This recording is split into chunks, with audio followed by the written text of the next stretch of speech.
NBC 5 News at 6 starts now. Snipers, police, and SWAT surround the former Kim's restaurant in Medford as they work to talk down two suspects inside. Good evening and thanks for choosing NBC 5 News at 6. I'm Craig Smullen. And I'm Natalie Hurd. A 23-year-old man is in police custody tonight following the 5-hour standoff that brought much of the area to a halt. Police say Brian Kunkel and a 17-year-old girl broke into the old Kim's restaurant on South Pacific Highway at 4:30 this morning and parked their car inside. NBC 5's Christine Petuanich has more on the chaotic scene. She joins us live from where it all happened. Christine?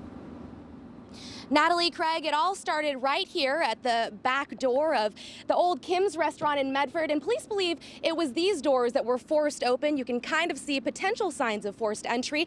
We spoke with neighbors earlier today who said that they're not surprised at the commotion that they saw this morning. Our cameras were here capturing the dramatic video. Take a look.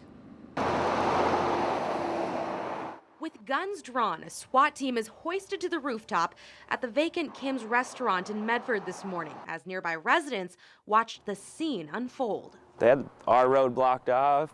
Just crazy. Officers responding after a passerby called in suspicious activity near Kim's back door around 4 this morning. Our officers responded there, found that someone forced open there, or at least worked on the back service doors and drove a small car inside the building. As police surrounded the building, the Habitat for Humanity Restore and Human Being, both businesses close to the action, were told to lock their doors. There were two firearms, two long guns that were found in that car when they made contact. There was an indication the person was armed at one point.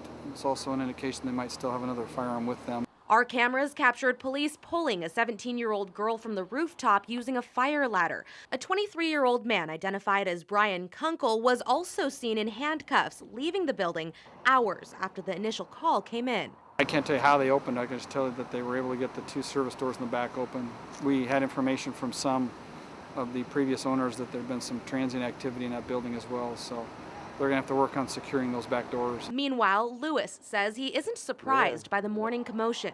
Lots of drug dealers, vagrants, and just a bunch of stuff there. And others who had no idea the standoff occurred told us there's a lot of suspicious traffic in the area.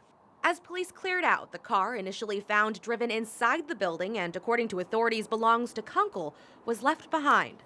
It's a car which at least two neighbors say they see often on the dead-end road that leads to Kim's.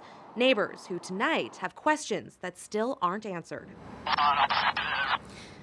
Police are continuing their investigation tonight. Kunkel is currently in the Jackson County Jail, charged with criminal trespass while in possession of a firearm as well as second-degree burglary. The 17-year-old was released. Now, at this point, we still don't have an exact idea of what exactly police believe that Kunkel was allegedly trying to steal here. Live in Medford, Christine Petuanich, NBC 5 News.